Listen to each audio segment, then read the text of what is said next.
In the theory of communism, Karl Marx built upon this political theory of socialism. From that political theory, he wrote the Communist Manifesto, which outlines his plan to get to the ideal utopian society. He said there were 3 phases. The first phase is revolution. You have to have a revolution that overthrows the existing government.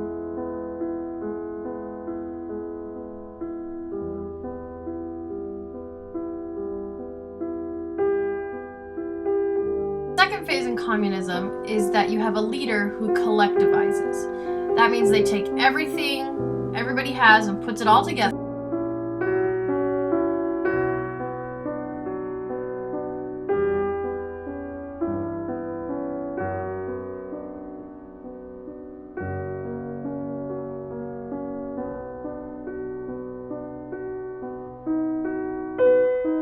Third phase is the achievement of utopia.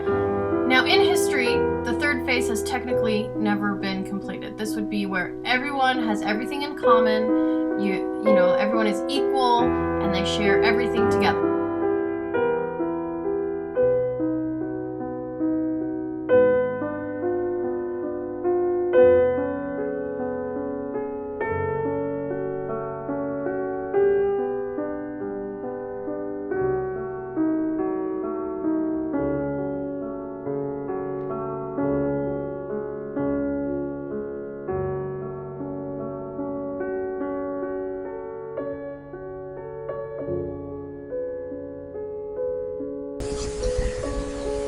Jesus didn't found a religion to get you to a faraway planet called heaven.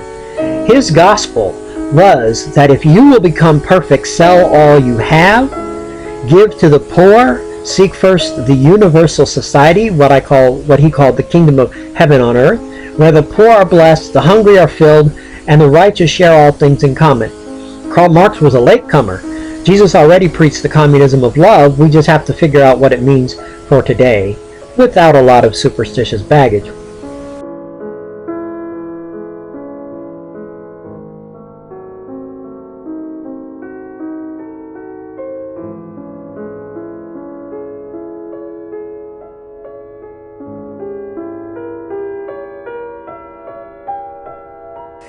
And I respond, well, Jesus' message of love means no one is excluded from the fulfillment of the universal emancipation from oppression. Justice alone gives us only punishment. Mercy lets us move forward. And I respond also that sin, its definition is imperfection. I don't believe a perfect God needs sacrifice to forgive and love. The execution of Jesus was the act of Roman imperialists who oppressed the weaker nations of the ancient world.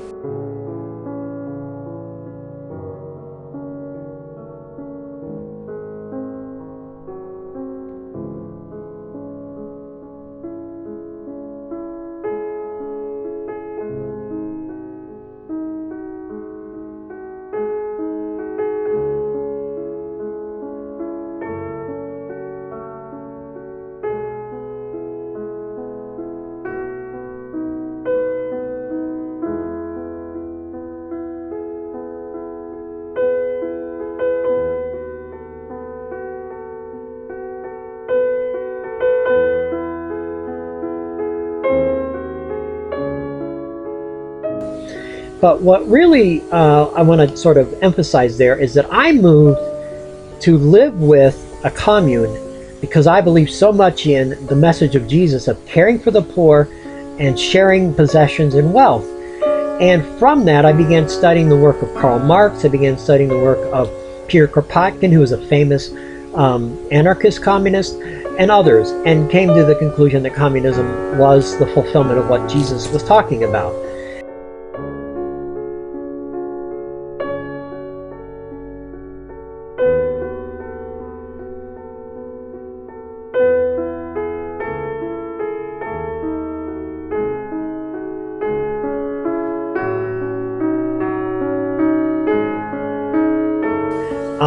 But Jesus is saying, you know, we need to share all we have. We need to give it to the poor. We need to create the kingdom of heaven on earth, which is, he's very clear. It's in the Lord's Prayer. Thy will be done on earth as it is in heaven. And of course, at the end of the book of Revelation, this beautiful, perfect city descends from the sky and lands on earth, and everybody lives in it. That's a symbol, I think, of the creation of world communism, of a communism of love. Where I differ from Marxists is the Marxists tend not to emphasize love. They tend to emphasize the class struggle and killing off the bourgeoisie and the ruling class. I'm not crazy about all those ideas. It doesn't mean that it may not be a good idea to put some of those people in prison for a while. But at this point, what I want to emphasize is that the teachings of Jesus are about a perfect world on earth created by people who follow him.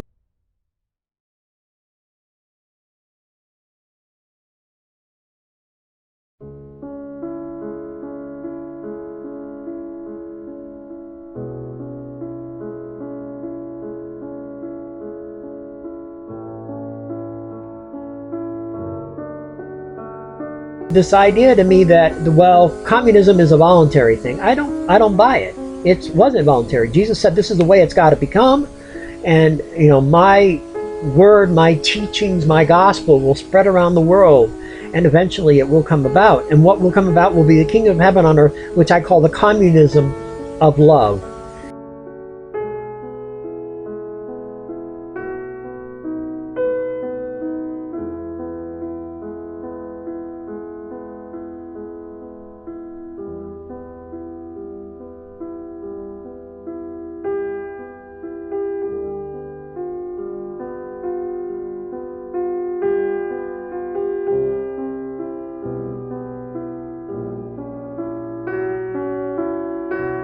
The whole world must see that Israel must exist and has a right to exist.